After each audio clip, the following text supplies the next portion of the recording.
Дорогие друзья, коллеги, я прошу прощения за некоторую задержку, связанную с некоторыми техническими трудностями, и я рад объявить, что вот совместная инициатива Открытого университета Сколково и Центра прикладных исследований компьютерных сетей, это проект, который инициирован также Сколково, рад представить вам двух исключительных специалистов в области компьютерных сетей, которых я вам сейчас представлю, но сначала несколько слов. Я думаю, ни для кого из вас не секрет о том, что в настоящее время компьютерные сети переживают очень большой кризис.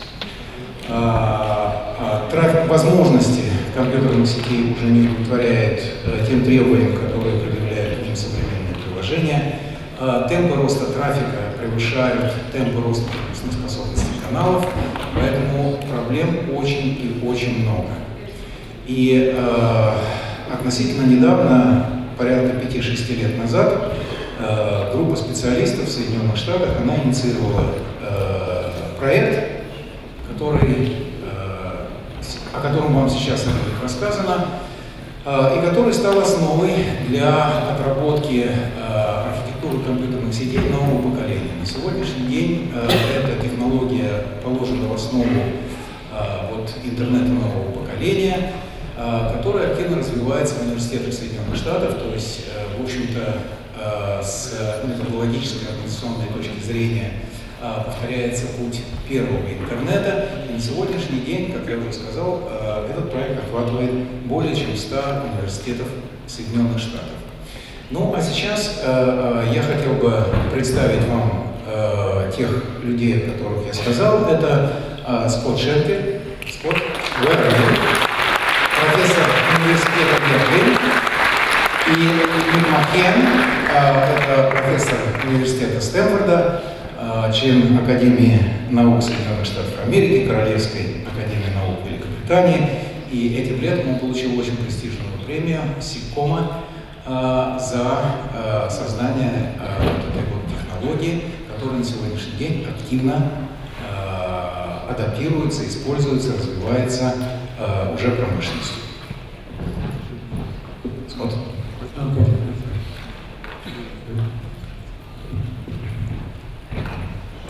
Well, thank you all for coming. Nick and I are overwhelmed by the response. And I'm sorry I have to give this talk in English. I can't give it in Russian. My grandfather, who knew Russian, never taught me, so you're stuck with my English. I want to start off, but I'm going to give a talk on software-defined networking. The person who is most responsible for this is Martin Casado. You should meet him someday. He is a freak of nature. This is a man who is invented software-defined networking, has been the intellectual leader of that area for now 7 years, and has single-handedly revolutionized networking. And his idea of fun is to go for a 100-mile run. Nick McKeown, who will be joining me, is quite simply the finest networking researcher of his generation. And Teemu Koponen is one of the greatest internet architects we have. So doing this work, which has been a collaboration with all three of them, has been an absolute joy.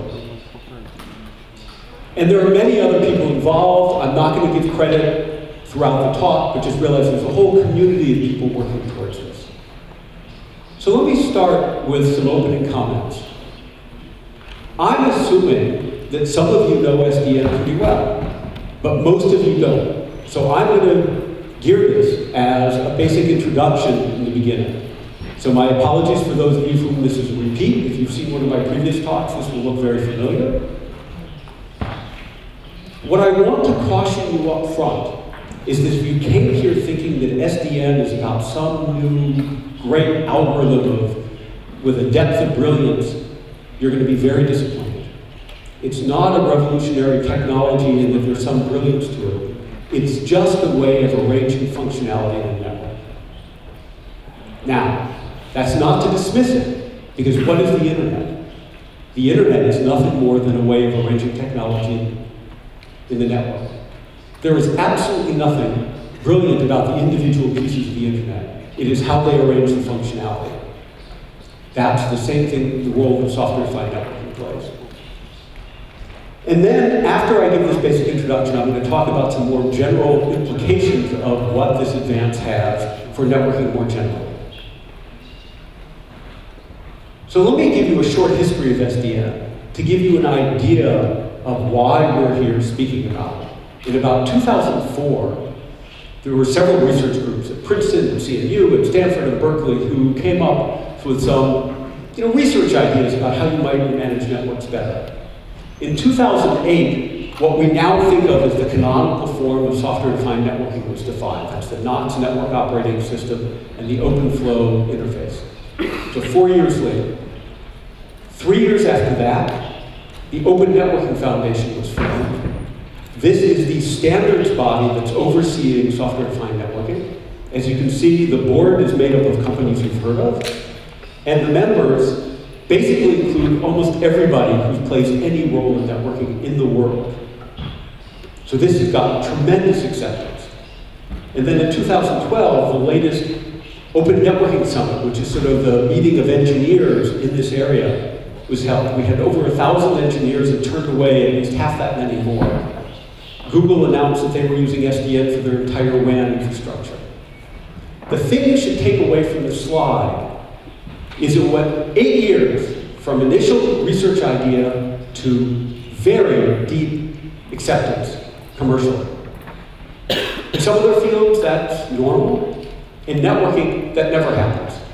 IPv6 has taken 2 decades, still not there. Trill has taken a decade, still not there. For 8 years, to go from research idea to actual deployment is a miracle. And what it tells you is that SDN was filling some kind of vacuum. The question is why the rapid acceptance? And it was filling some kind of vacuum. So my job today in introducing you to SDN is to describe what that vacuum was and what SDN is doing, how SDN is filling. To do that, I need to step back a little bit and ask a more basic question to get back to the roots. So, how do you build a large-scale software system? That's something we have a lot of experience with now. We have lots of large software systems. How do you build it? Well, as we all know, there's only one trick. And Barbara Liskov expressed it best in her Turing Award lecture, The Power of Abstractions, which I recommend to you highly. And it is modularity through abstractions. It's the way things get done. If you're building a large system, this is your only choice. You break the problem into smaller pieces, and that's the way it works. You come up with abstractions, they define for you some clean interfaces, and then if you implement those interfaces, you have very modular code. What this buys you is you have code reuse, you have smaller problems to solve, you have flexibility of implementation, but most importantly, you've separated the concerns. That is, rather than one big spaghetti problem you're trying to solve, you've separated into sub-problems that are quite tractable. That separation of concerns is the most important intellectual aspect of modularity. Okay, so abstractions are how we do things in the software world. What abstractions have we applied to networking? So before I can answer that, I have to make a distinction. There are 2 separate networking planes. There is the data plane. This is when a packet arrives in a switch, you look at a packet header, you look at some forwarding state, and you do something to it. You drop it, you forward it out a particular port, whatever. Okay. It's very simple. You have to do it at very high speeds. This works very well. And largely because it's built on layer, that you know exactly what parts of the packet header are doing what.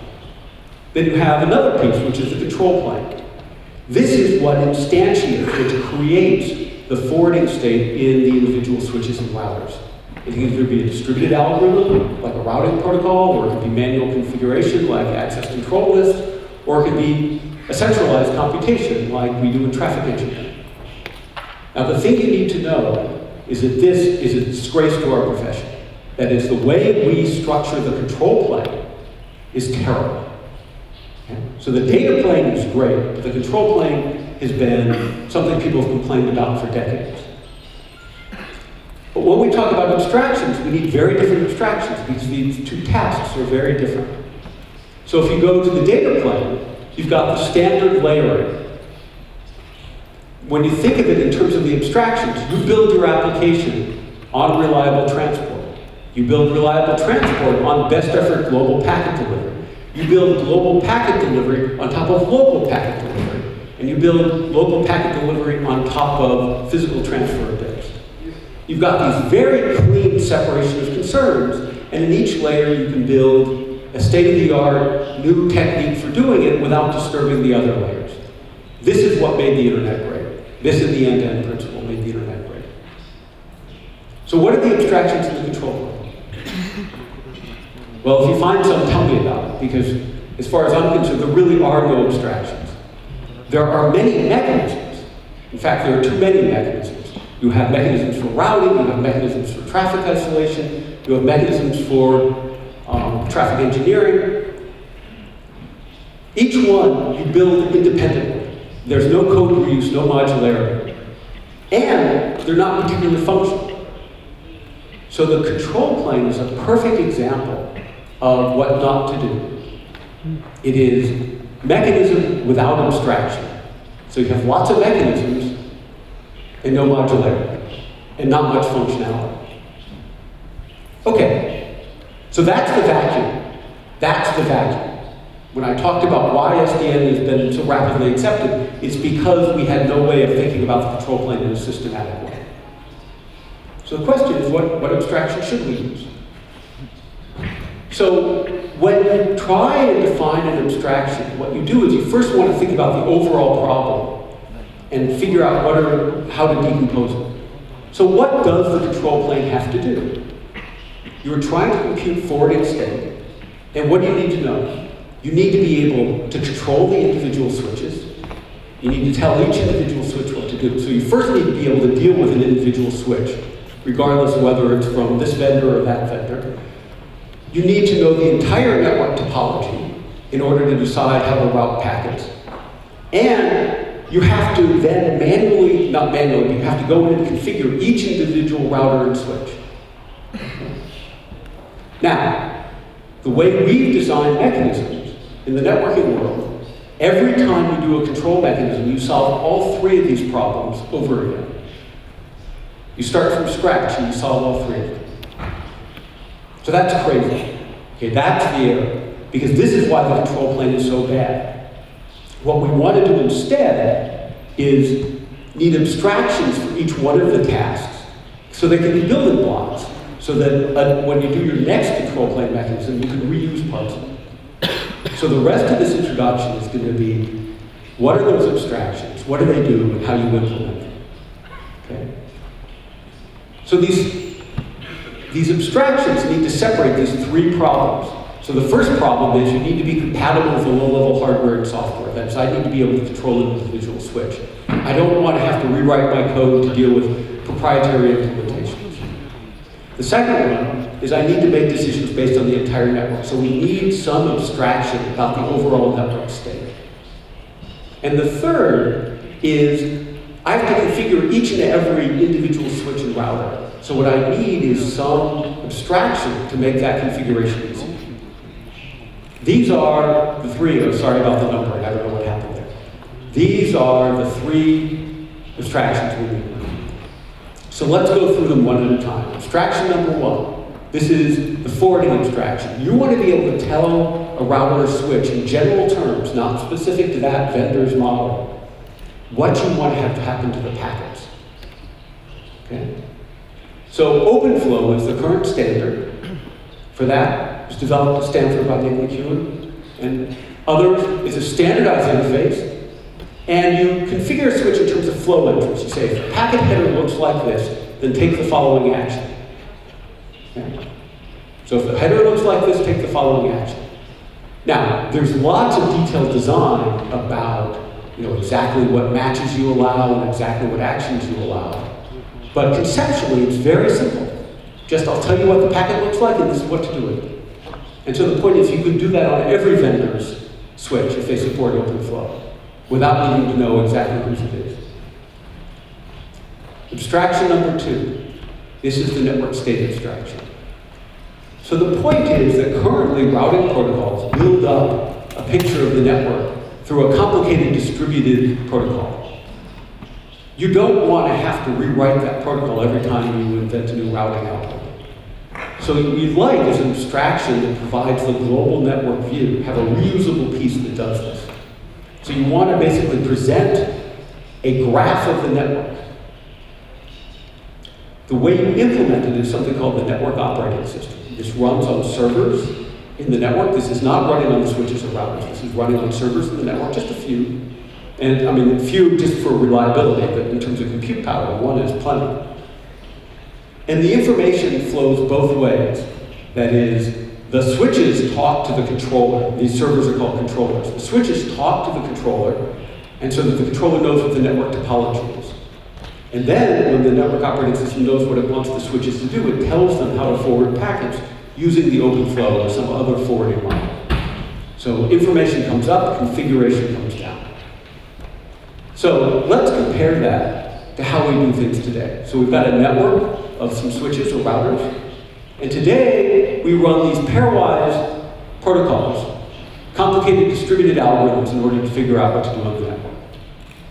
In SDN, what you do is you upload all that complication into the network operating system. It presents this global network view, and then you write a control program on top. So this control program is where you do your routing or your access control or whatever you're trying to do. And the point is that this control program does not reside on the individual switches. This is just running on the server that's running your network operating system. Okay? So I'm going to repeat this 3 or 4 times, but the important thing is it is looking at a graph. That's much simpler than running a distributed protocol. So this is a major change in the paradigm. The control program says, I have this global view, essentially a graph. I decide what configuration is just a function of that graph. So it might be shortest paths. It might be K's avoiding paths. But it's not just writing a graph algorithm. There's no distribution whatsoever. This is not a distributed protocol. Okay, so that's the major change in the paradigm. That you're now writing a function on a graph. That's what new functionality requires. That's much simpler to write, it's much simpler to think about. You're not doing a distributed protocol. But I haven't talked about the third abstraction. The third abstraction is the specification. Because up till now, I still needed to actually individually write down what configuration every switch needs. So the control mechanism, what you want is you want it to express what its basic desires are. You don't want it to have to worry about how to implement that on the switches by sort of figuring out, like, you want it to say shortest path. You don't want it to say go through router A, then B, then C, then D. You want it to express what it wants, not how to implement it in the network. So the proposed abstraction here is a much simpler view, a view that allows you to express what you want, not how to implement it in the various switches. So let me give you an example. So let's say this is the physical network. These blue lines are the exterior links, these are internal links. And all I want to do is tell the network A should not talk to B. Now, what I presented so far would mean that I would have to put an access control entry in each one of these routers, preventing A from going to B. And then if a new link came up, I would have to go and install a new one. And all that would be the responsibility of my control program. But with this new abstraction, what you really should do is present the operator with that just says, do you want A to talk to B, yes or no? Whatever you say, I will then implement that. I, the network operating system, will implement it. So what happens is, we take this stack, we then raise the control program up, and we insert a virtualization layer. And the way to think about a virtualization layer, it's a compiler. That is, just as a compiler lets you write a program in a high-level language and then it compiles it down into machine language, this is saying the virtualization layer will give you this very simple view of the network, allows the control program to say what it needs, like take shortest paths or don't let A talk to B. This compiles it down onto what that requires for the individual switches. And then the network operating system takes it away. So in terms of SDN, what you should keep in mind is there's a very clear separation of concerns. There is the control program. The control program is driven completely by operator requirements. That's the only thing you need to worry about. And then there's the virtualization layer. This takes this abstract layer and maps it down to the global network view. And then you have the network operating system. That communicates between the global network view and the actual physical switches. The upwards interface of that is this global view. The downwards interface to that is the forwarding model. So you get this picture. And what you want to think of, this is layering for the control plane. Layering for the data plane is what made the internet great. Layering for the control plane is what SDN is. That was the missing piece. That's the vacuum that SDN is filled. Now, it's really important to know that abstractions don't eliminate complexity. That each one of the pieces is tractable, but writing a network operating system, writing a virtualization layer, these are hard things. They're very complicated code. What SDN does is it pushes the complexity into the code you reuse time and time again, and what it makes simple is the control program, which each operator is going to be writing for themselves. So this is just like a compiler, which is, the compiler is a very complicated beast to write, but it lets you write a very simple program in a high-level language. So SDN is saying, let us do the complicated stuff once, let's do it right, let's do it with professionals, and then anybody can write a network control program on top, and it can run. Now, there are lots of great technologies in the world that never get adopted because they don't have a killer app. A killer app is something that makes somebody want to buy a product even before it's ready. So SDN is clearly going through a phase where people want it very badly. So what is it that's driving this adoption? So to understand this, you should realize that in networks, topology is policy. And what I mean by that is, the topology of the network dictates where broadcast packet goes, that dictates the effectiveness of firewalls, meaning are you routed through a firewall when you try and get to A to B. And so if you look at most enterprise networks, they're organized so the back-end servers are protected from the servers on people's desktops, which are protected from the outside world, and there are firewalls between them and various other things.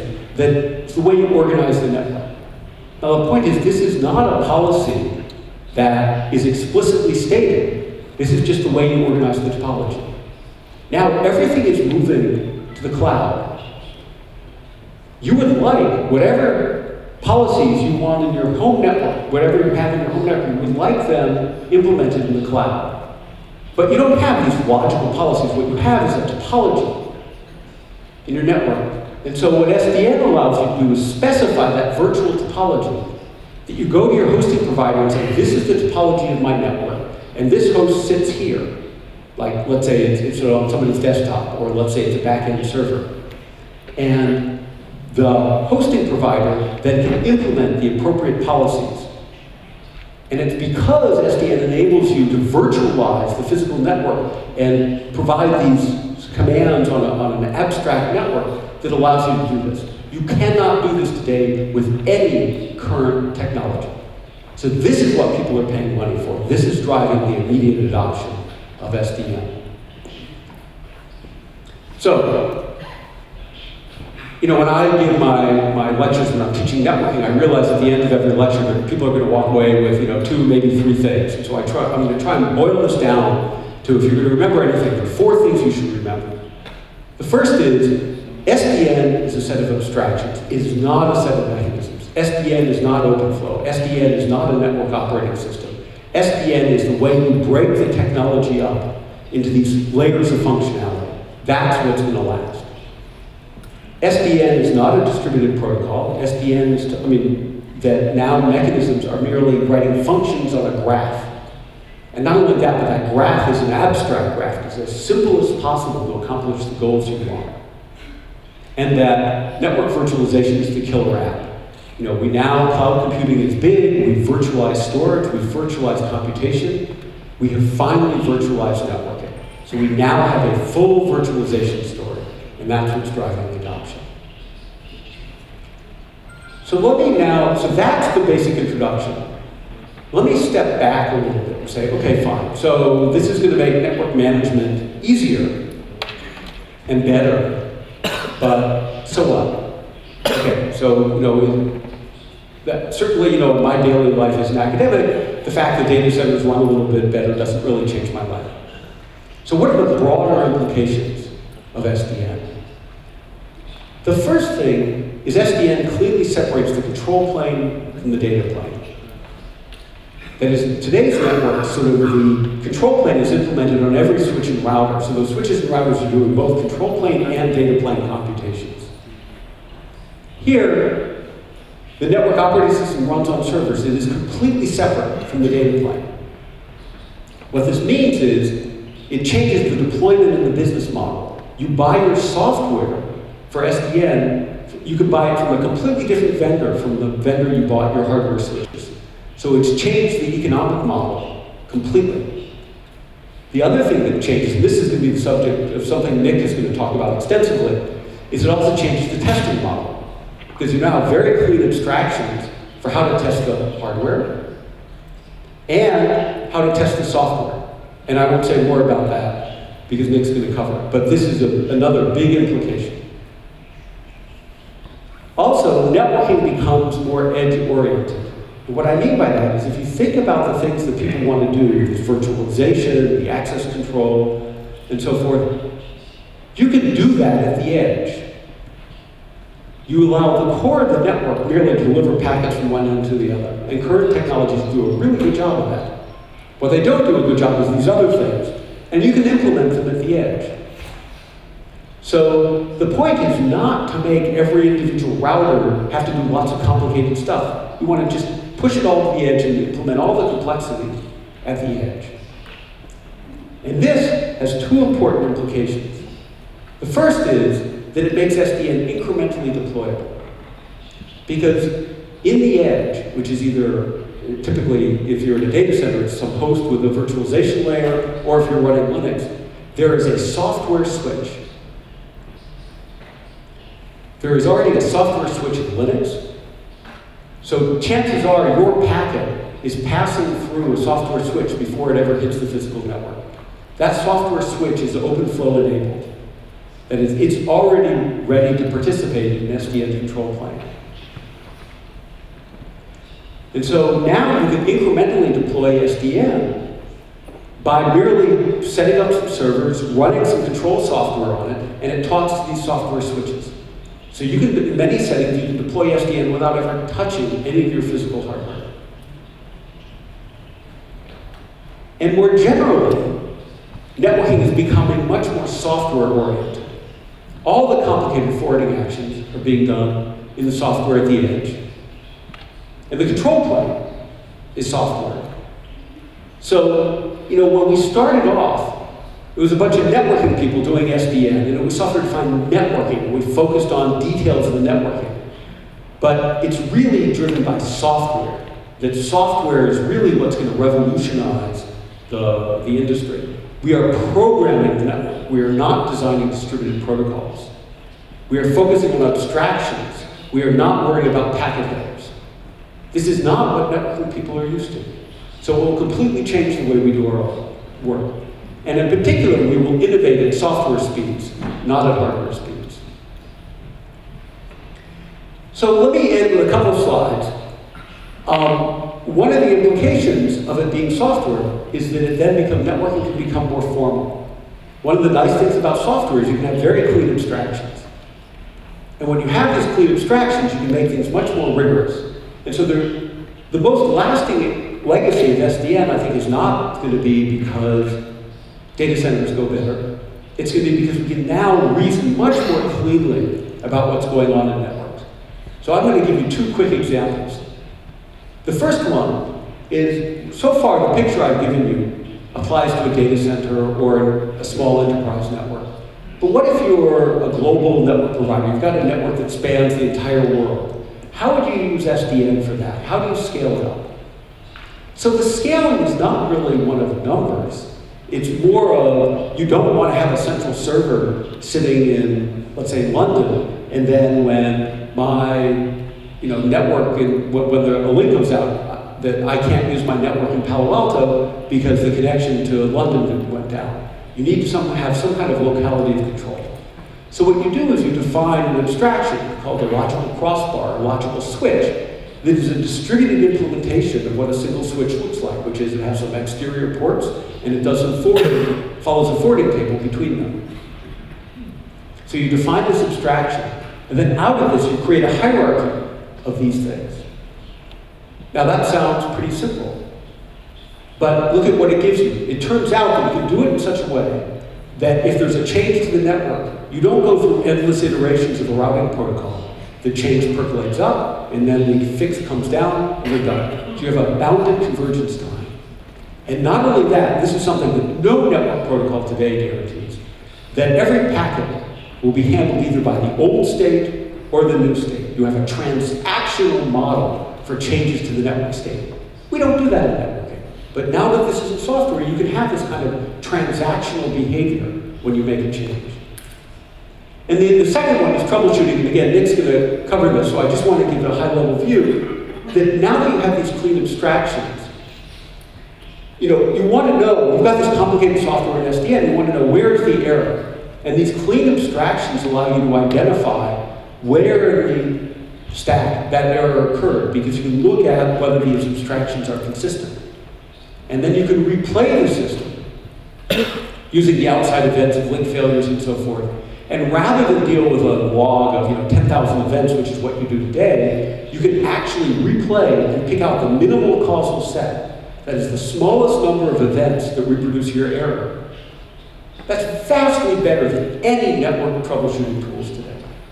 And this is all because it's more formal.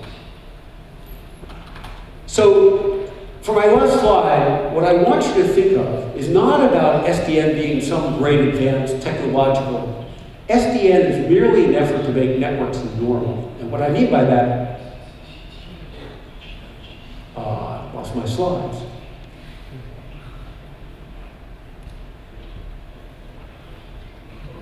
Okay, well I can give this one verbally.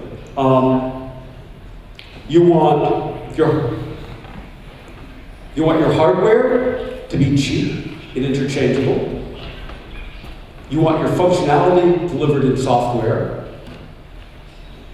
And you want to have sort of intellectually rigorous foundations to the system.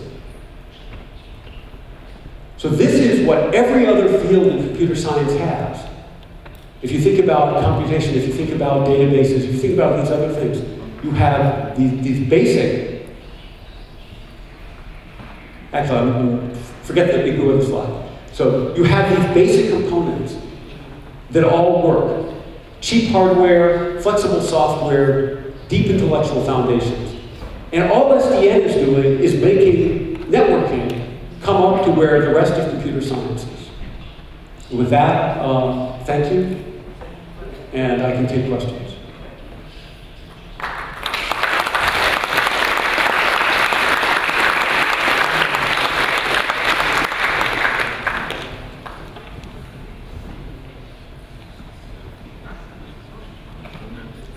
Questions? Okay, so actually, Ursula is suggesting we take questions after Nick's presentation. Okay. So thank you.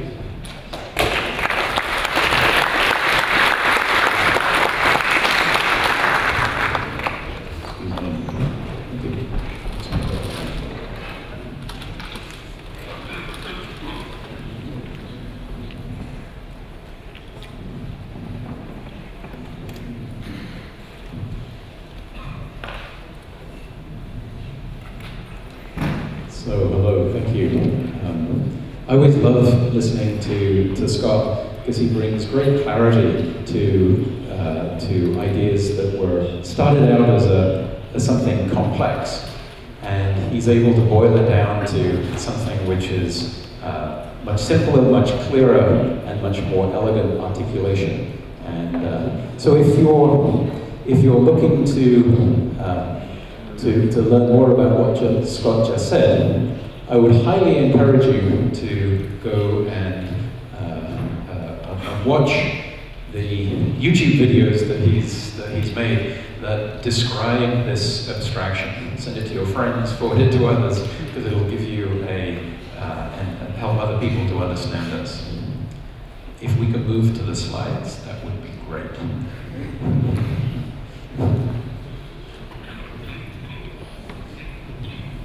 Do we have a technical problem?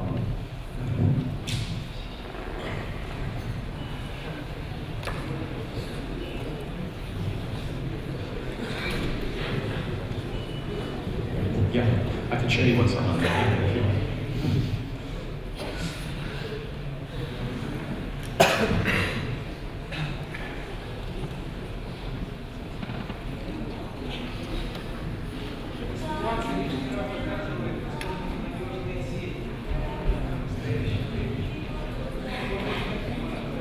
If you turn the music up, I can sing.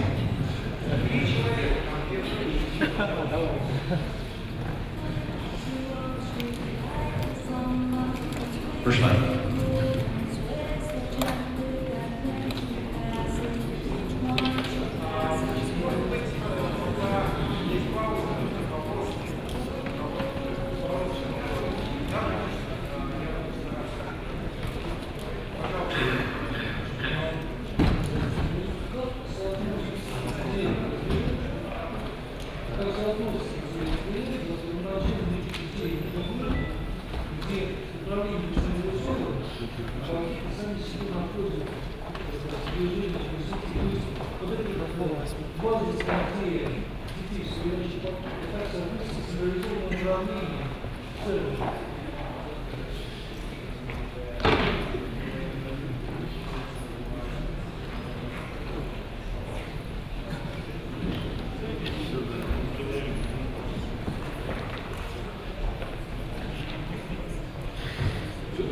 I'm not sure I understood your question, but let me answer one question. You can tell me if I'm too close. So the question, what's the relationship between the model, the layering on the data plane and the layering in SDN? And they're really very orthogonal. That is, the layering in the data plane is actually how you forward packets. And it turns out that in SDN, you render some of those layers unimportant. That is, making the distinction between layer 2 and layer 3 is no longer terribly important when you're designing a protocol because you can see the whole packet header. But there's not any deeper relationship between the two layering. So I don't know that addresses your question. Понятен ответ? На самом деле это SDN не централизованная модель, это логическая централизация. На самом деле это не централизованная модель. Единственное, что пытался объяснить Скот, что есть некоторый источник информации о состоянии сети, о ресурсах сети. Это операционная система. Ведь на самом деле, если мы посмотрим на исходную модель интернета, который вытекал из требований создания живучей сети передачи данных, люди заплатили очень высокую стоимость. Каждый узел в этой сети должен был решать две задачи: маршрутизации и форвардинга. Пока каналы были медленные, пока узлов было относительно немного, с этим можно было мириться. Но по мере того, как сложность возрастала, скорости росли, количество узлов становилось больше, это стало уже слишком дорогой платой. И мы знаем, что первые движения в этом направлении — это сети. И фактически SDN — это некое логическое завершение той идеи, которая уже назрела в 90-е годы в компьютерных сетях. Поэтому вот не надо воспринимать, с моей точки зрения, SDN как какую-то централизацию управления в сети. Это логическая централизация, не более того. Дело в том, что управление любой распределенной системой, оно логически распределенное. Например, даже если вы возьмете управление такой системой распределенной, как, например, token bus или token ring, центр управления, вообще говоря, может меняться, вы не можете сказать, где он сейчас находится. Поэтому в этой области можно привести примеров, когда управление централизовано, но логически централизовано. Еще вопрос, пожалуйста.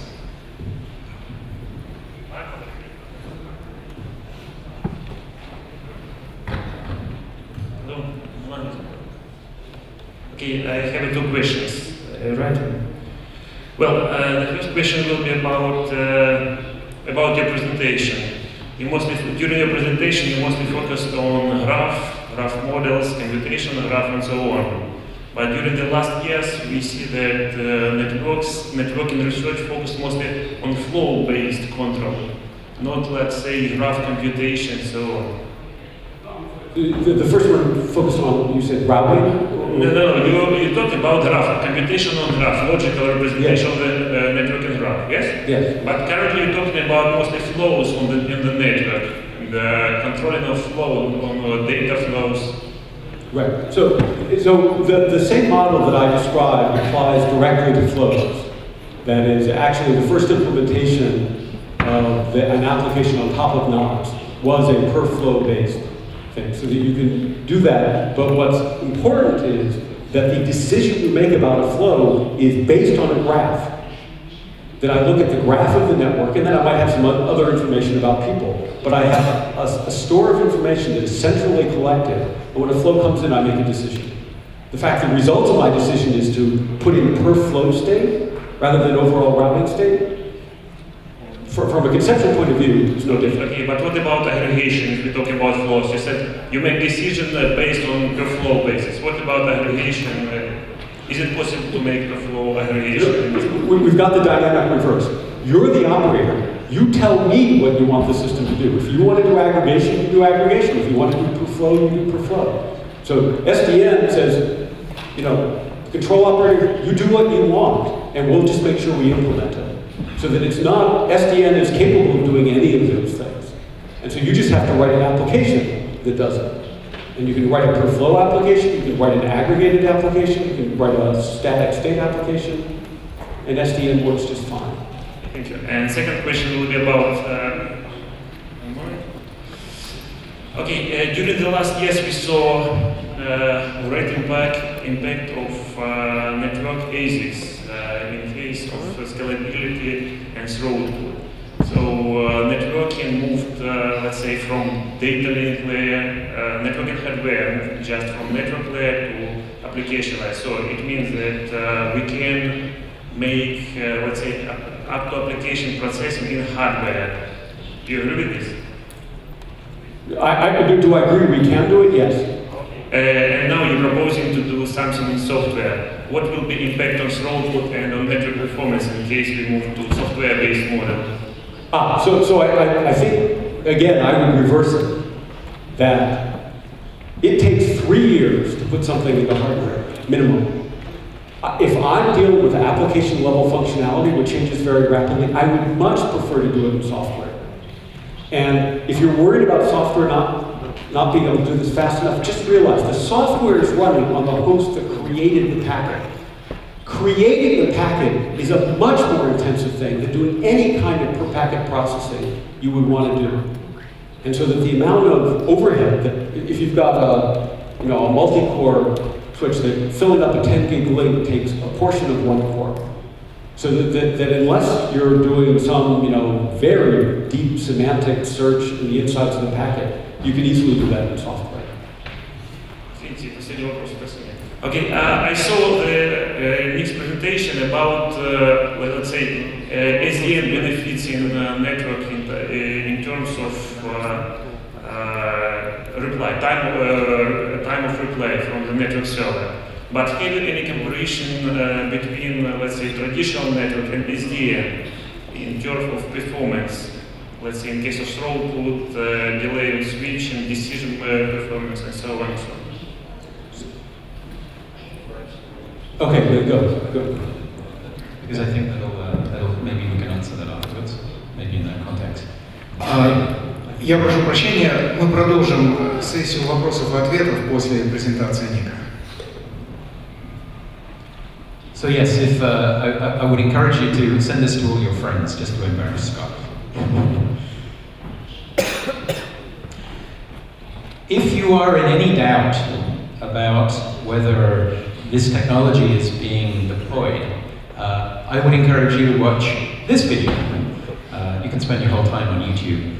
And this is a description by the gentleman who is responsible for all of Google's WAN infrastructure that interconnects all of their data centers. He's also responsible for their data centers.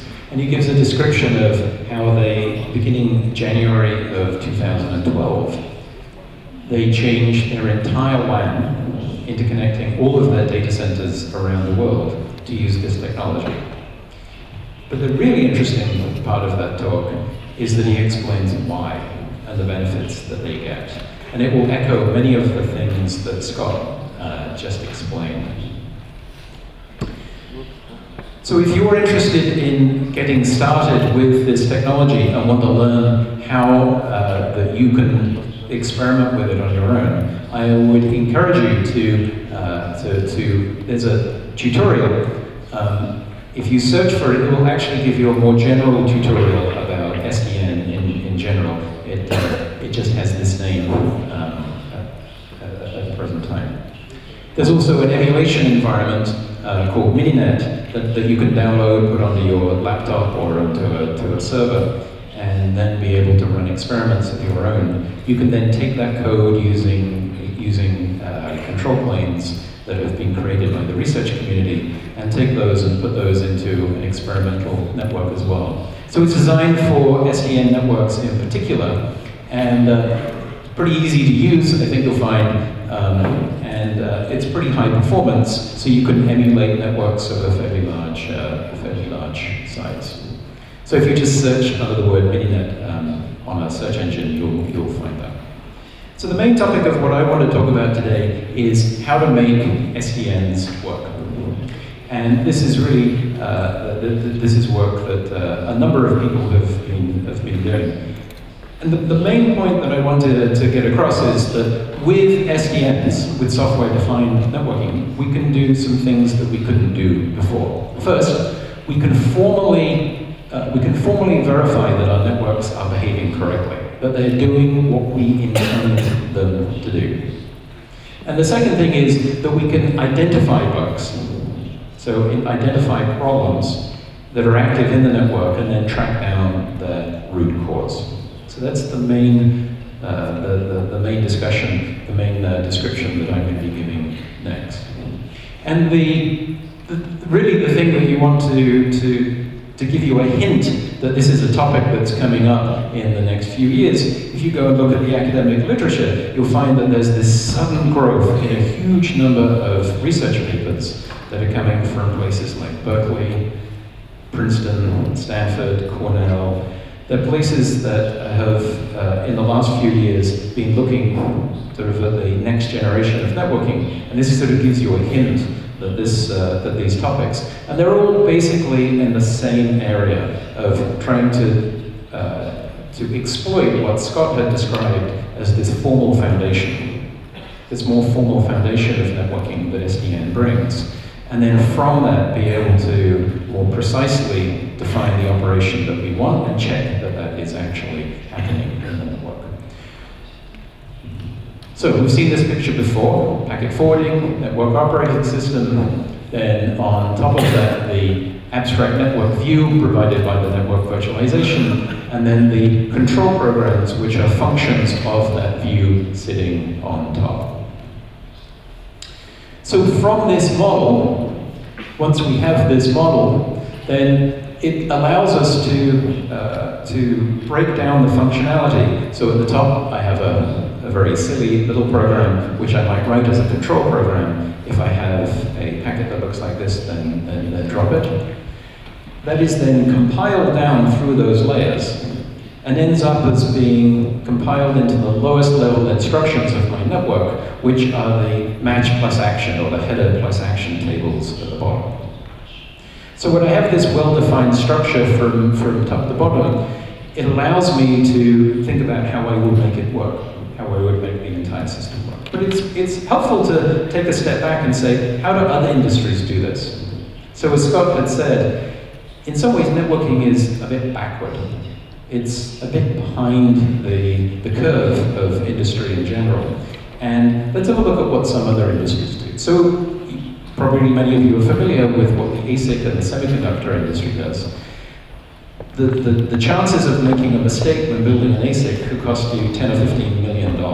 So you don't want to make a mistake. So as a consequence, the semiconductor industry has produced many, many tools, a whole tool flow, to make it very unlikely that a mistake will be made. They're independent tools that are checking different layers, different parts of the process. And this industry is very large. It's about a $10 billion per year industry, just for the tools to verify the whole design chain. It's supporting a roughly $250 billion semiconductor industry. And it matches with what universities and researchers are doing, in the sense that there are many books that you can read about these tools. There are many thousands of academic papers, and you can go to universities and you can take classes. And so all of this has grown up in support of this industry. Similarly, in the software industry, in software engineering, there are a variety of tools that have been created. And those are leading to, or have led to, a software industry of a similar size in support of the larger software industry as a whole. And if you go to universities, you'll find, or a bookstore, you'll find hundreds of books, hundreds of thousands of papers, and many classes. It's a very rich field. So what is there in networking? Well, we have these. And, well, that's really about it, right? When it comes to how we verify that our networks are working, it can all be summed up in one lecture, or 10 minutes if you download a computer reading the man pages for these tools. There really isn't very anything else. And if you're wondering what the complicated, rich, clever tools are that people who operate networks are using, it's scripts written on top of these. That's it. There really isn't anything else. And it's hardly surprising that it's very, very difficult to make these networks work, because there is a very complicated interaction between the protocols that are running on the boxes that are all independently writing state, that forwarding state, into the network. So they're all working together, but they're all writing that same state. And then that state is spread across many switches and routers in the network that defines its operation. So there are multiple uncoordinated, independent writers of the state. To make it worse, if you're an operator of a network, you can neither precisely observe that state, nor can you reliably control that state.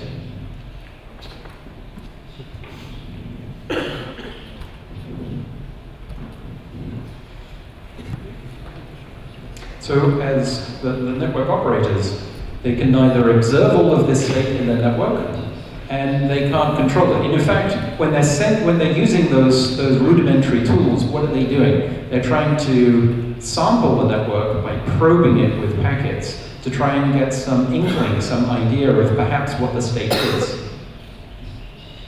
So they've got this very rudimentary tools that are probing and sampling bits and paths of the network to try and figure out what it's doing. And so as Scott has, you may have heard Scott use this phrase, they're essentially these masters of complexity. I think this perfectly captures what someone who's trying to do this. They're trying to pattern match with things that they've seen in the past that tell them a problem that they've seen before, or that maybe one of their friends has seen before. And correspondingly, you'll see that there's a handful of books, there are almost no papers, and there are no classes that will explain this industry. And I like to think that the philosophy of making a network work is like a yo-yo. So this is, in English, what we call this device. It really stands for you're on your own.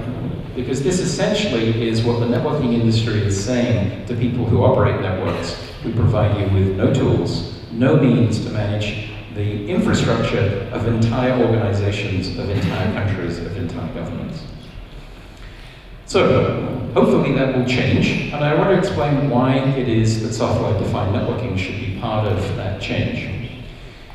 There are really 4 places within the software-defined networking where things can go wrong.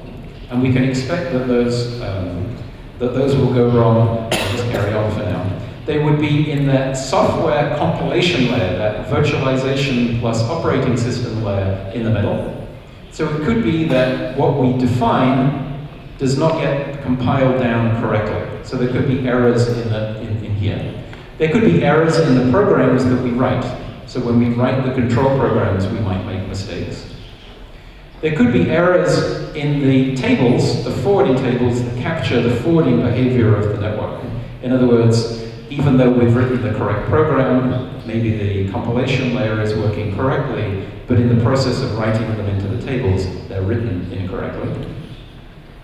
All three of those could be correct. There could then be an error in the hardware that is implementing the desire of that forwarding table, so it's incorrectly following the rules. Or of course, the links themselves could be an error.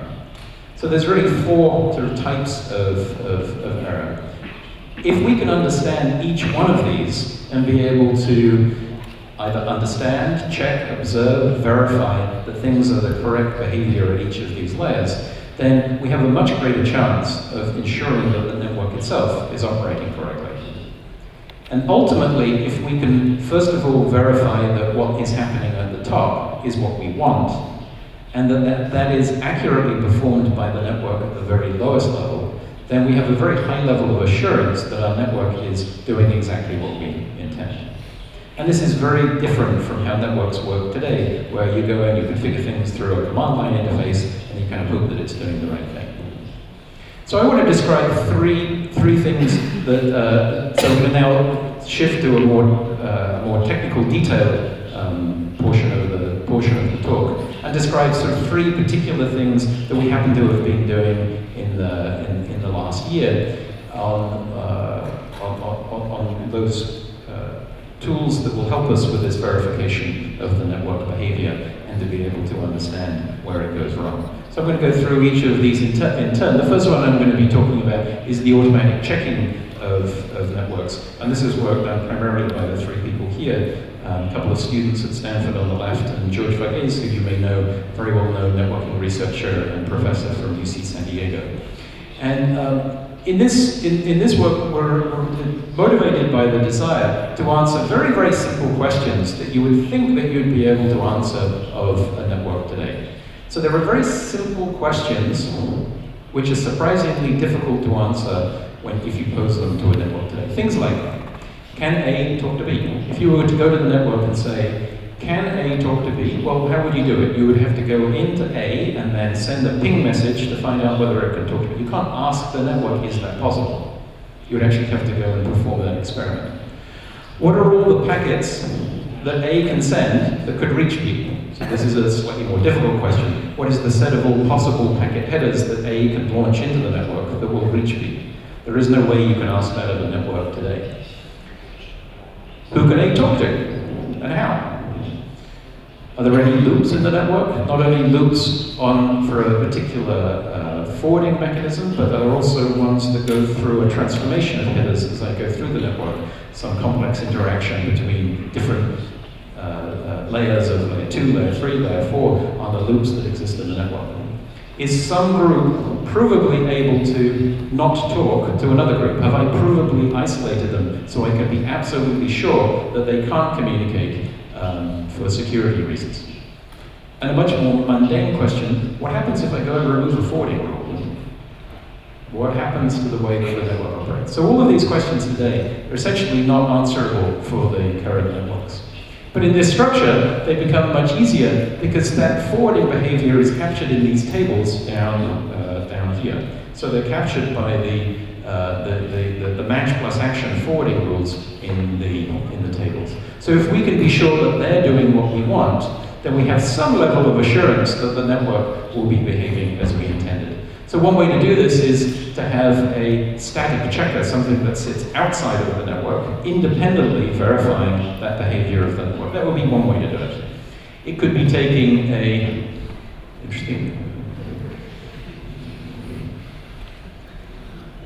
This could be taking a policy a set of rules that the network is required to follow. So for example, in our network at my university, there are about 130 different rules and policies that dictate how the network is supposed to behave. It describes things like a laptop is not allowed to accept an incoming connection because it might be attacked. Right? You can only initiate an outgoing. This is sort of typical of a firewall. I seem to have lost connection with I think this is frozen. Yeah, I don't think there's any connection between us anymore.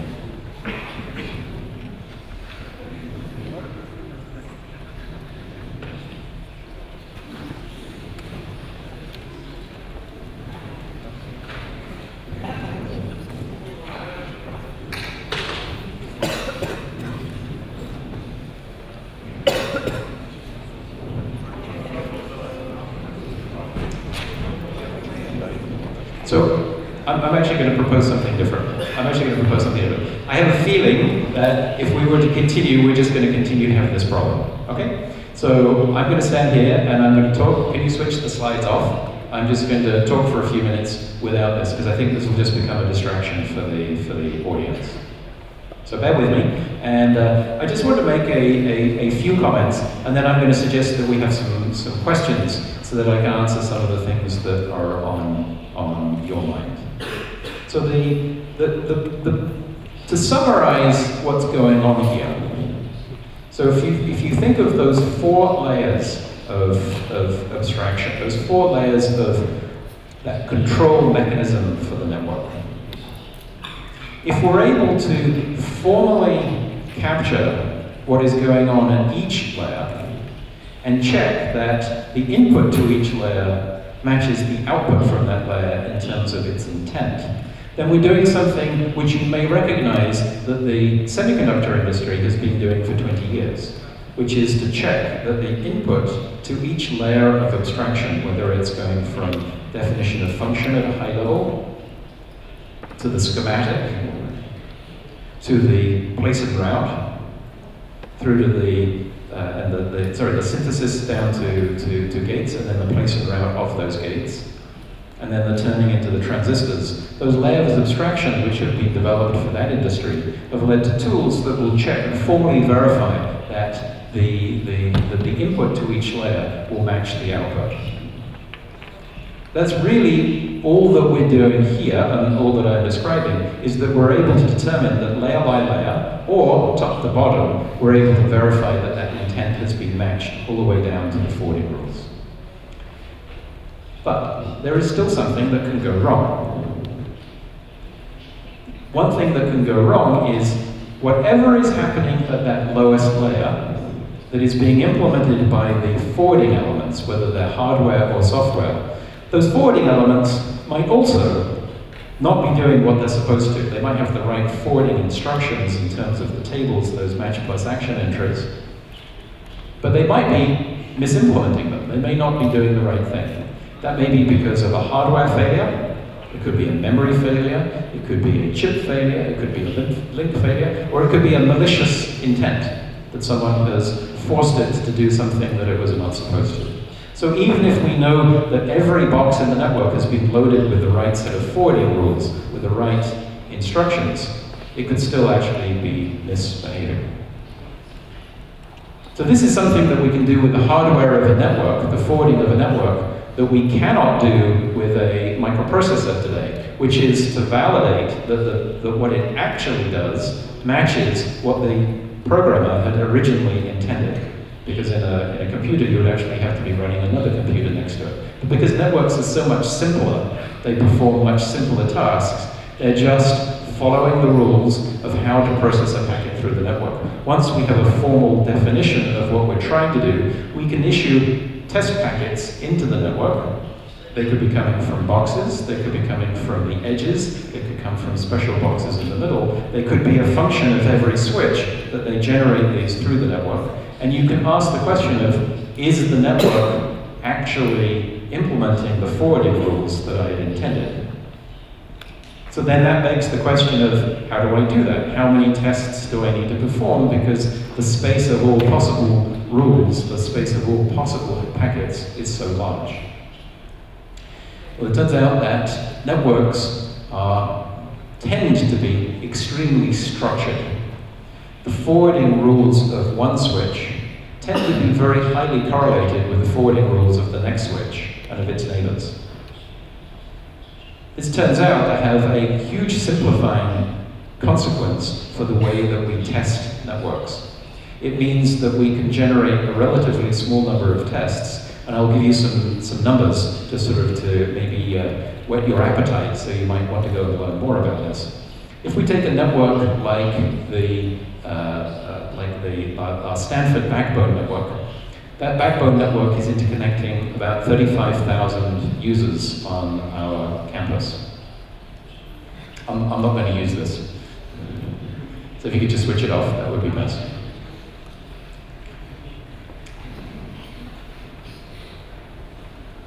The forwarding rules in all of the switches and the routers on that network, each one of them has tens of thousands of rules. They're the routing entries, they're the tables that tell it how to process the packets.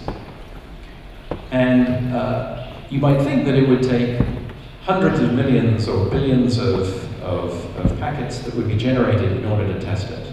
And the thing that we've found is that because of the structure of the way that we use networks, that in just a few thousand generated test packets, we're able to determine the correct operation of the forwarding of the network, and therefore verify that it's doing what we originally intended. Who would care about this? Well, if you're running a network that is, for example, running in a hospital, where you have very strict privacy requirements. There are laws in the United States and in most countries that say any set of users of that network, whether they're medical providers, they are required to guarantee that one provider cannot talk to another one in an unauthorized fashion, and there are huge penalties, financial penalties, if it's found not to be the case. So this will provide you with a way of automatically testing whether the network is keeping groups isolated and whether it's really doing that. There are obviously lots of military and intelligence benefits, but there are also financial benefits for in anyone who does credit card transactions in a network. They're required to comply with what's called PCI laws. And those PCI laws require that you be able to say with great authority that one set of users cannot communicate with another. So again, you'd be able to provide validation that that was in fact the case. The really interesting thing that we found was you could do this 10 times every second for an entire network and test and validate this, so every 100 milliseconds, and it would cost you less than 1% of the traffic on the network. Now, there will be many ways to do this. I'm just referring to one, an experimental prototype a few months after first working on this problem. There will be many that are far better. What it should give you a sense of is that over the next few years, maybe over the next 10 years, there will be many such techniques that will give us much greater assurance that our network is doing what we intended. And you'll see, as I alluded to earlier, a proliferation of tools and techniques and formal methods in this area, and I would highly encourage you to keep an eye on it, to watch this field, because it will grow into one of those $10 billion industries. It will grow into a very big industry in its own right, because the need for it is so great. We are so dependent on these networks. So the last thing that I wanted to do was to encourage you, the people in the room here, that because networking is becoming a software-defined discipline, it provides a great opportunity for anybody who is not currently in the field of networking to take advantage of this change, to become a part of that new industry. Because the networking industry in the past has been dominated by a hardware focus. You start by building chips, you start by building hardware systems, and then at the end you program. And so it's been very hard for someone who has not been working in that area to break into it, because it's full of the complexity that's been developed over 20 years to develop that hardware. What is going to happen is many people who are working in other areas of computer systems, people who are proficient in programming, in distributed systems, will come into the field of networking, whether they come as part of a research organization, whether they come as part of a startup, or an existing networking company. And they will bring this culture of software to networking. And here in Russia, as we've seen and we've witnessed here and in previous visits, there is a tremendous expertise in software. And this puts Russia in an extremely strong position. And I would encourage you, work with the people in the room and other people that you know. It provides a tremendous opportunity. And train either through online material that I described earlier, or with the expertise in Ruslan's organization and the research organization that they're creating. Because I really believe that this can be a terrific opportunity for the growing software industry in Russia. With that, I would be glad to take any questions.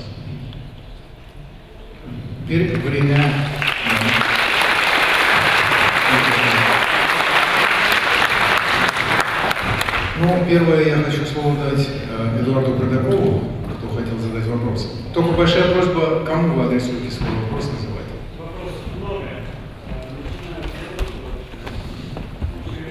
Задается впечатление, что до сих пор не было систем сетевого управления, не было тестовых пакетов. Чем его лучше сетевого управления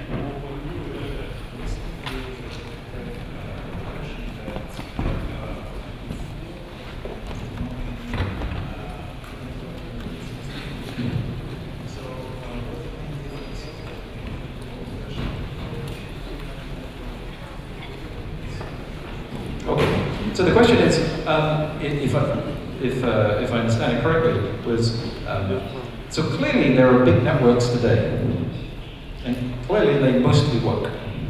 So someone must be doing something somewhere in order to manage those networks. What is it that they're doing that allows us to work, and what is it that makes us think that this will be very different in the future? So as I described earlier, the way that people manage those networks today is not in terms of, first of all, observing the forwarding behavior completely and then verifying that it does what I want. They do it by saying, well, I can see that if I send a packet from here to here, that it doesn't quite do what I want. And so I remember I saw a problem like this last year, when there was this subtle interaction between Juniper's implementation of layer 2 forwarding with Cisco's implementation of BGP with Alcatel-Lucent's implementation of this. And I remember that there was some funny behavior and that perhaps I misconfigured it through their 3 different command line interfaces when I was manually logging into those boxes in order to set them up.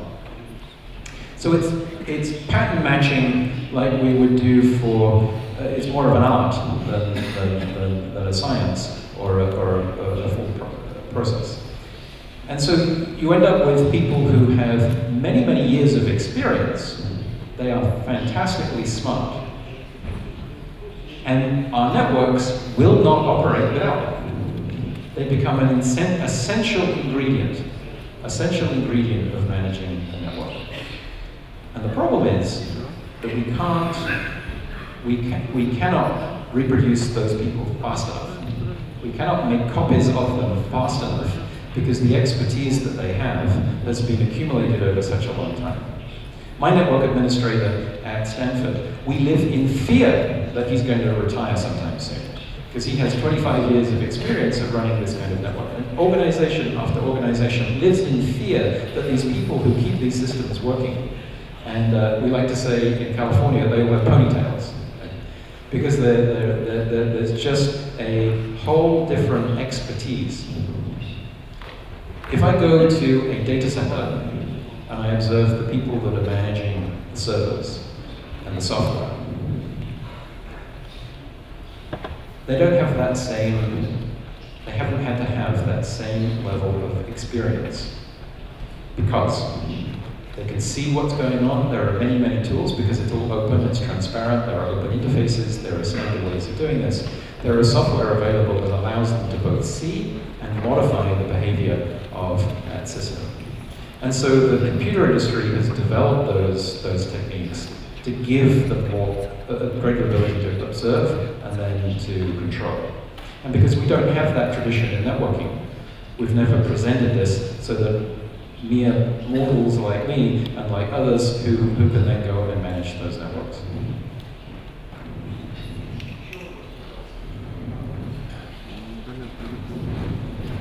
Thank you very much for the nice lecture. I would like to ask you a very simple question. You have described the world of current days networks as a world of network wizards, and that's probably true. But this also means that we are living in the world of convention. These wizards set some conventions, and they are living by those conventions. You offer probably the most advanced way. It's to live by configuration and dynamic configuration. But dynamic configuration means you have to have a synchronization. And you, in essence, said nothing about how this synchronization works. Merely it does exist. You said that this synchronization takes something like 1% of the network bandwidth and network power. Can you please explain how do you make it so efficient?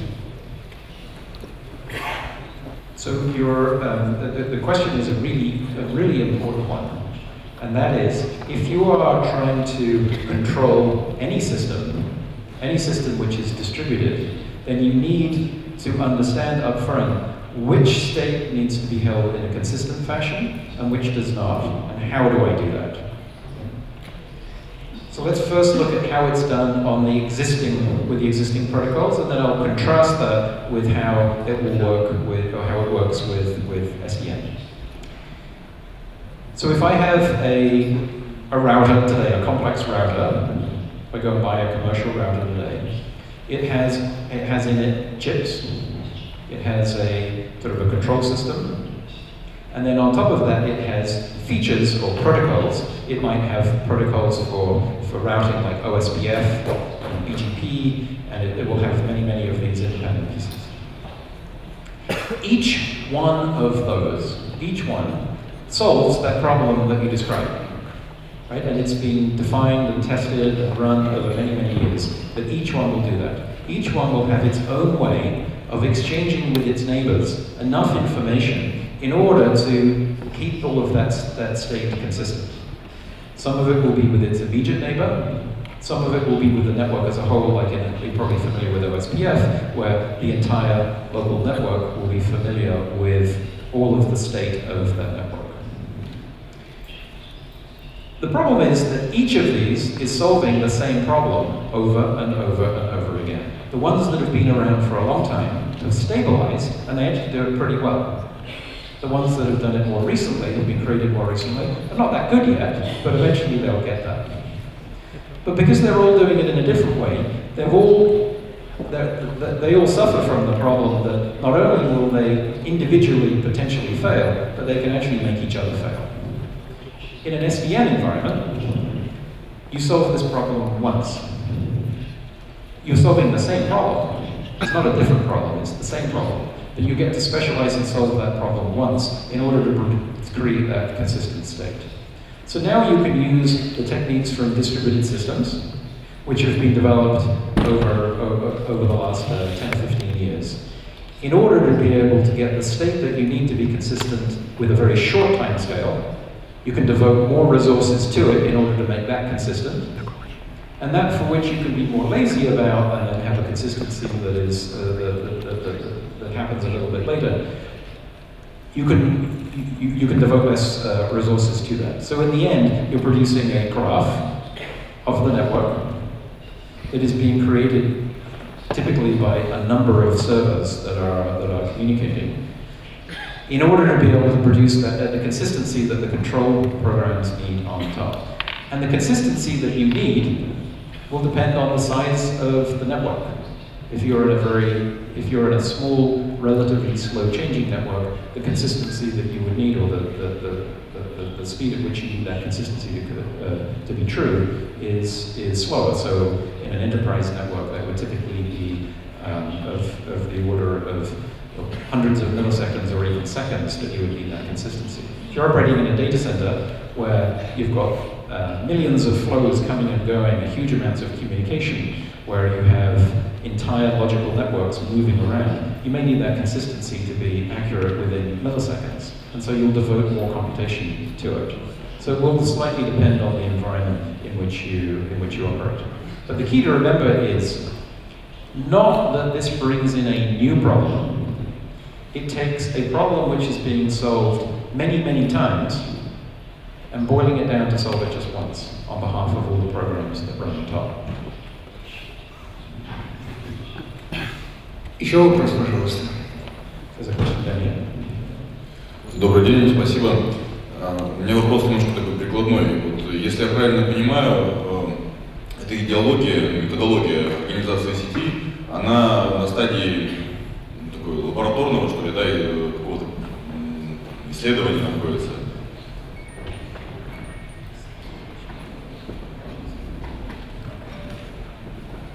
Когда, через сколько, по вашей оценке, эта методология будет готова для внедрения в отраслях, в которых существует повышенное требование к надежности, например, в энергетике, там, где существуют задачи не просто передачи корпоративной информации, а технологической, там, телеметрия, в частности, наблюдение внешних энергообъектов, ну и так далее.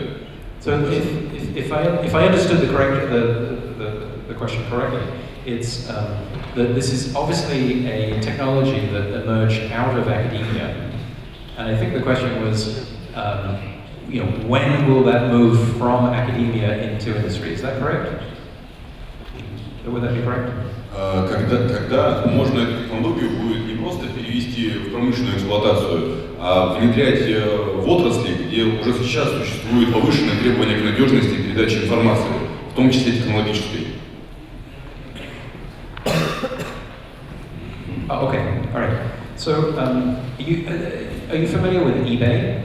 With eBay, it's a large auction. I don't know whether there's a different version of it in Russia under a different name, but a large auction organization that has many thousands of servers.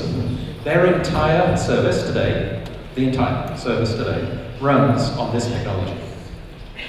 Fidelity, which is the largest financial organization in the world, their internal data centers are in the process of being translated to this technology with commercial deployments. If you use Google, then every single packet that goes across their backbone between their data centers, every single packet goes over this technology. So what actually has happened is, as Scott was referring to earlier, this has already had a rapid transfer into deployment. So the question of if or when it will be, that question is already answered. It's already happening today. There are some important areas where it has not yet started to happen. The one that seems ready to happen next, but I think that next will be, like next year, will be in large public wide area networks. So for example, NTT, who are the largest network operator in Japan, have announced that their entire global network infrastructure will be based on this technology by the middle of 2013. So therefore, they must have large deployments already and large trials already so that they are ready for that change to happen in 2013.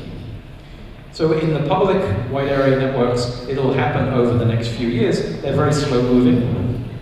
They don't have quite the same killer application as network virtualization. although as they start to deploy services through data centers, they too will have that need, and so they too will start to deploy it. Where will we see it after that?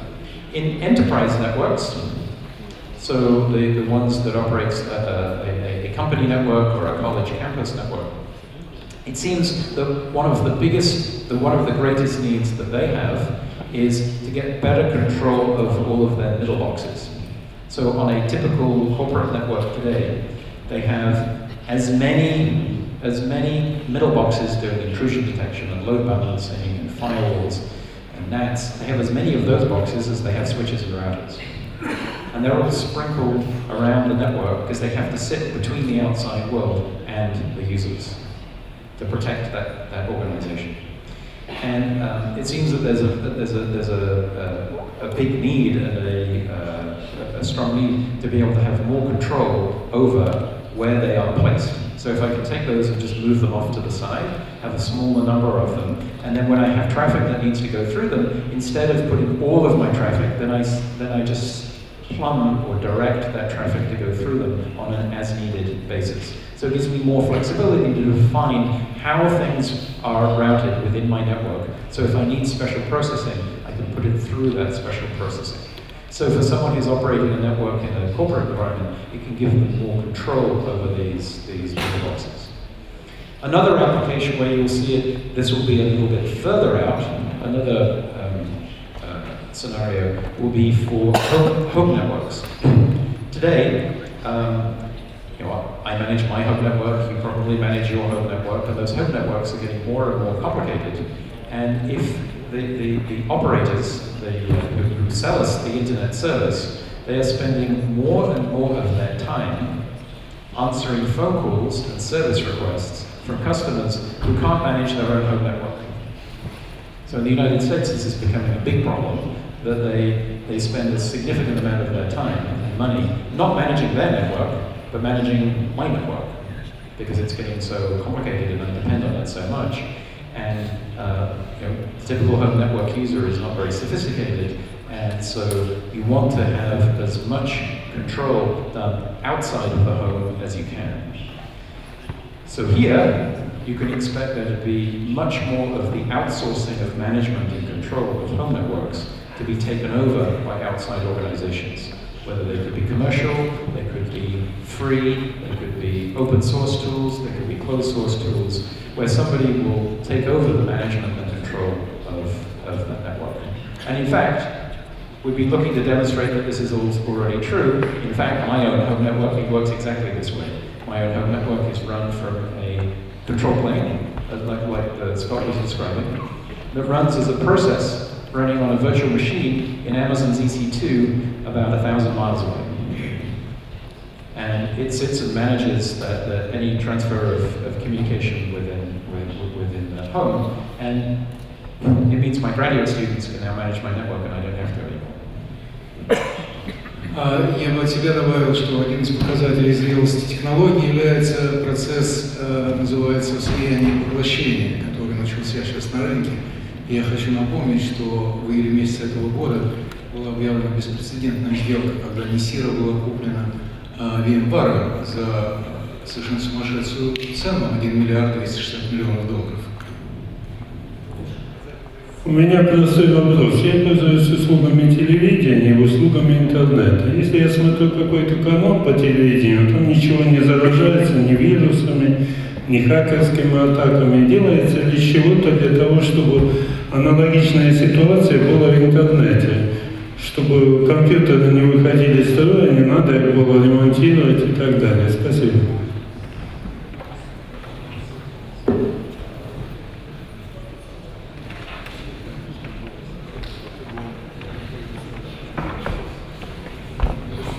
Просто какая безопасность они работают на безопасности интернета, чтобы пользователь просто мог пользоваться услугами интернета как телевидение.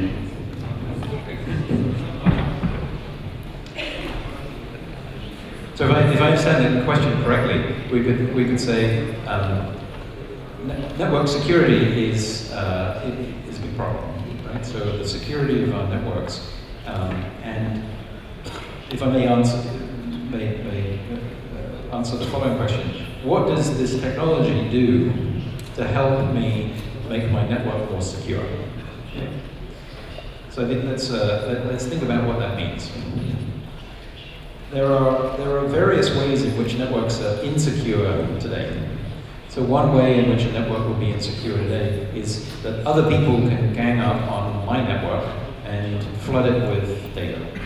So the distributed denial of service attack. This technology probably has very little to help or deal with that problem, because that's got largely to do with preventing people who are operating independently to be able to send data across the network. So my problem is one of identifying who they are and stopping them, which is really a problem that exists outside of the network. So the network is, although the network suffers, the network isn't really likely to be the place where that gets solved. That's likely to be solved in a way that's outside of the network. But let's look at a variety of other problems. Many of the problems that happen that make a network insecure today are because the network is failing to do what it was intended to do. So as a network administrator, I might say that this group cannot talk to this group within my network, within the network that I control. And I believe that that's happening, but I have no way of knowing for sure. So when I ask my network administrator, what does he spend most of his time doing? It's trying to figure out whether or not the network is actually doing what he wants. And then when he thinks that it isn't, trying to figure out why. As I was describing earlier, if I can now say that with very high degree of certainty that these two groups cannot communicate, then I'm much less likely to find a break-in between, between two parts of an organization. So that would be one example. And if the network itself should break, we all know that networking equipment today, it's based on 20 or 30 million lines of source code. It's very fragile, and it's often misconfigured, and it often actually fails. How does it fail? What happens when it fails? Who can now communicate to whom that I didn't want to? I don't know. So with SDN, you have a much greater opportunity to be able to determine what the consequences are of such a failure, because you can understand what the forwarding behavior is of the network, and then determine whether it's doing the right or the wrong thing. The next question related to security is, if I want to attack and try and break into a network today, what do I attack? So with today's networks. Typically what I would do is I would find a box that is either misconfigured or has some security loophole that I can then get into that box and then change its configuration. If I'm trying to protect a network like that as a network administrator, I have to make sure that every single one of my boxes is safe and secure and updated so that I can be sure that that break-in isn't taking place. Now let's look at software-defined network. If you were to try and attack a software-defined network, you wouldn't attack the switch, because the switch is kind of dumb, it doesn't really do anything. What you would try and attack is the network operating system. You would try and attack that software that is sitting on server side. So if I'm trying to defend that network, I'm going to defend one thing rather than many. I'm going to defend that network operating system. And there are a few things that I can do. The first thing I can do is make sure that nobody can address it, that there's no path for a packet from the outside to find its way to it. So if I know the one thing that I'm protecting, then I can devote all of my resources to protecting that, rather than having to defend all of these complex pieces of software that are distributed throughout my network. So we believe that it will make it much easier to defend against that kind of break-in and attack. Will it solve all of those problems? No. We just think it will make it easier to defend.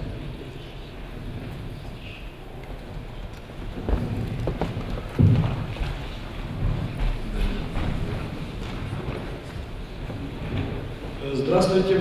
Большое спасибо авторам. Значит, компания Асисофт Зеленоград. Поскольку вы занимаетесь сетями, виртуальными сетями, мы занимаемся виртуальными организациями. И у вас 4 уровня, у нас 5 уровней. Я увидел очень много общего, чем мы занимаемся. Естественно, ваша технология – это, наверное, ну, одна из технологий, которая нам очень подходит. Вы сказали, что вы прошли путь там 8 лет. Мы занимаемся своими проблемами очень долго, но мы находимся в начале пути распространения технологий. Вопрос заключается вот в чем. Вы можете назвать 3 основные проблемы, которые вы встретили на пути от идеи до сегодняшнего состояния?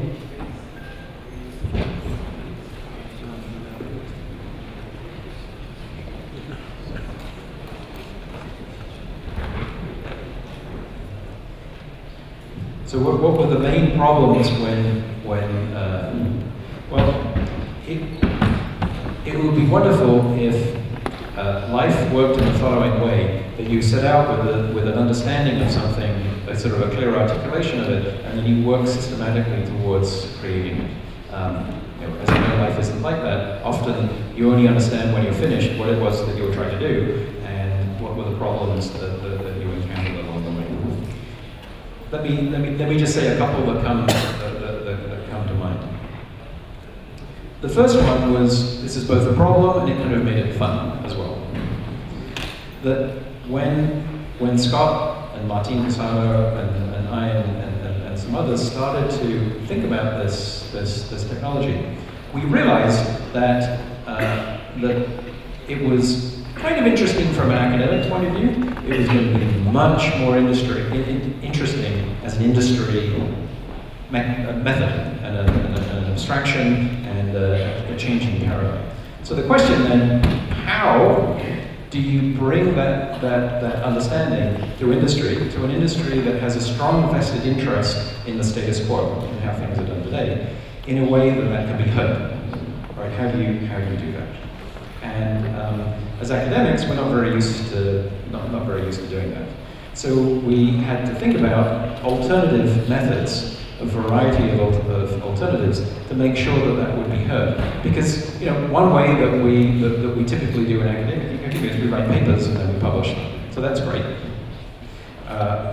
There are so many papers out there, you've got to make sure that people read them. So maybe that isn't going to get us entirely, but it will get us some of the way. The next way is to show people and demonstrate to them that they will get a benefit from using this technology. So build prototypes, that will get you some way because some people will see those. The third one is to start companies. And so we started a company to try and commercialize that technology. And then the next one was to try and gather together people who had an interest in the change. So the people who operate networks. That was how the Open Networking Foundation started. So that together we could encourage those companies who make the equipment that they too would be helping their customers and helping the rest of society if they were to start to use this technology. So in some ways the biggest challenge was figuring out how to bring this technology. So that was one.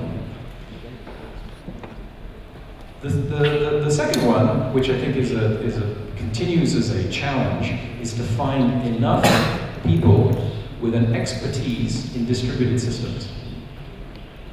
So notice neither of these problems are technical problems. So the next one has been finding enough people with an expertise in distributed systems.